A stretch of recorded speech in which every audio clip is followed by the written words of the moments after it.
Officer down. A procession of law enforcement escort the body of a Sacramento County Sheriff's deputy shot and killed in the line of duty. We'll survive this. We will as a community, and we'll survive together. We've been through it before, but it is painful. 2 CHP officers also shot, both expected to recover.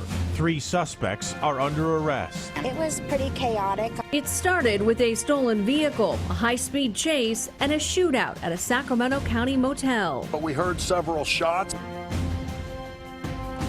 Tonight, one suspect is in critical condition. Good evening. Thanks for joining us. I'm Sam Shane. And I'm Adrienne Moore. What started as a search for a car theft suspect ended with 3 officers shot. One has died, a 21-year veteran of the Sacramento County Sheriff's Department. We have team coverage for you tonight on the shooting, but first we start with CBS 13's Shirin Rajet. She has new information on the suspects and what led up to the shooting. Shirin? Sam and Adrian, we're learning more information about the suspect who shot the deputy tonight. He's a 31-year-old from the Bay Area. He also was shot during the gun exchange here with officers tonight. He's in critical condition, but with the deputy shot tonight, 2 CHP officers recovering from their injuries. Certainly a heartbreaking day for the law enforcement community. Hundreds of officers from a number of agencies, including the Sacramento County Sheriff's Department, the FBI, and the U.S. Marshal, responded to today's officer-involved shooting that involved 2 separate pursuits.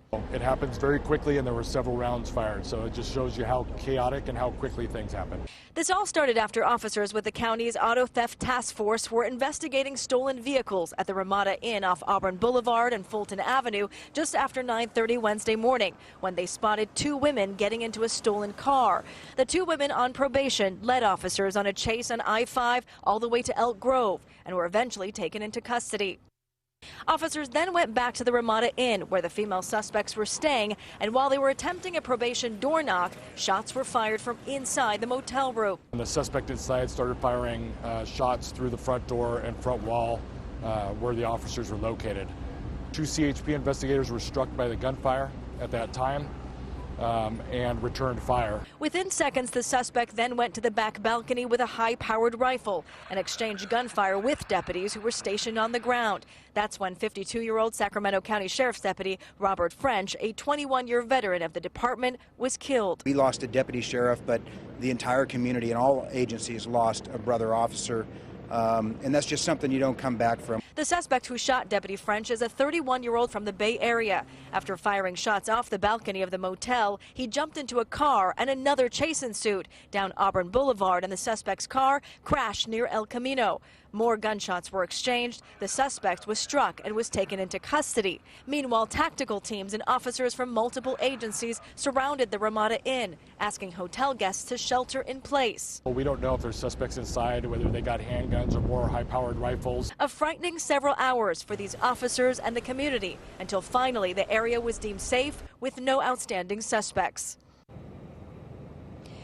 And the suspects' identities have not been disclosed. Meanwhile, detectives will be here throughout the night investigating for at least the next few days. All right, interesting. We have not heard the names of the suspects yet. That is very telling. All right, Shirin, thanks very much for that live for us tonight in Sacramento County. Now let's turn to Steve Large, who's live at the Sacramento County Sheriff's Department with what we're learning about Deputy Robert French. Steve? This is a dark day for the French family. Deputy Robert French's death is tragic in its own right, but it comes 10 years to the day his own parents were killed in a plane crash. His law enforcement colleagues describe Sacramento Sheriff's Deputy Robert French as a mentor, friend, and brother, a streetwise, devoted patrolman who never became jaded, always smiling, always looking for the bright side. This is certainly the most difficult thing any department can go through. And it's not just our department. I mean, we lost a deputy sheriff, but the entire community and all agencies lost a brother officer. At Deputy French's El Dorado Hills home, an American flag flies proudly outside.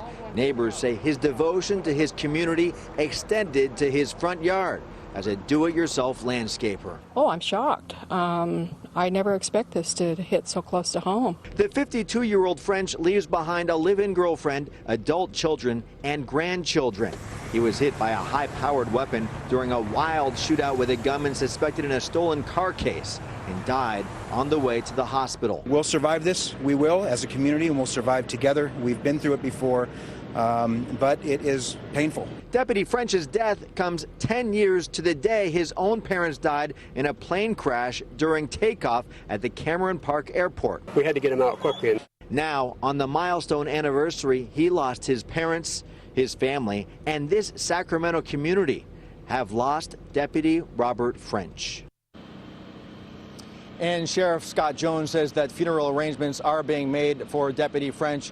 As for those CHP officers, if there's any silver lining, they are expected to be okay. In fact, one of them was said to be treated and released today.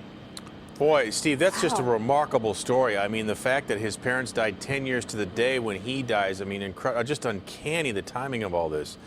All right, thanks very much for ironic. that. It really is. Thank you very much for the report tonight.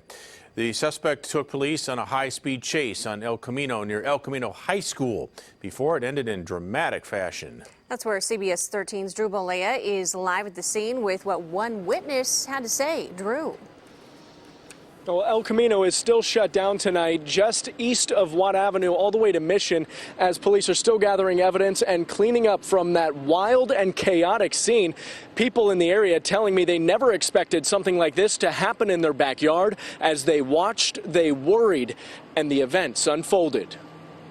It's just scary. 20 minutes of terror. It made me very, I mean, I almost wanted to cry. A man accused of shooting 2 police officers and killing another at a hotel in the Arden area on the run. His getaway coming to a crash ending. And I heard this huge crash. Marcia Atkinson lives across the street and began recording after hearing a car slam into a pole. What shocked her most was what was chasing him. That whole street was solid police cars with police officers with their guns out. More than a dozen police cars filled the 5-lane road, officers at a distance yelling commands at the man behind the wheel. The man, seen here in the red shirt, draped over the side of his vehicle, eventually complied with the requests. He didn't respond. Didn't respond. Finally, he put one hand out the window. Roughly 20 minutes passed before he was taken into custody. Things aren't normal anymore. Whatever normal was. A hectic chain of events with an abrupt ending in the middle of a busy street. And as Sharon reported, it is a 31-year-old from the Bay Area. That's the suspect in this deadly shooting and police chase. He was taken to the hospital with gunshot wounds as well as injuries from the crash and is listed in critical condition. And also, as Sharon reported, we do not have an identity of this individual just yet. All right, Drew, thank you very much. Live for us tonight in Sacramento, according to the Sacramento County Deputy Sheriff's Association, Robert French is the 20th deputy that the department has lost. There is much more in this developing story, and we'll be following for days to come. For the very latest information, you can go to our website, cbs13.com.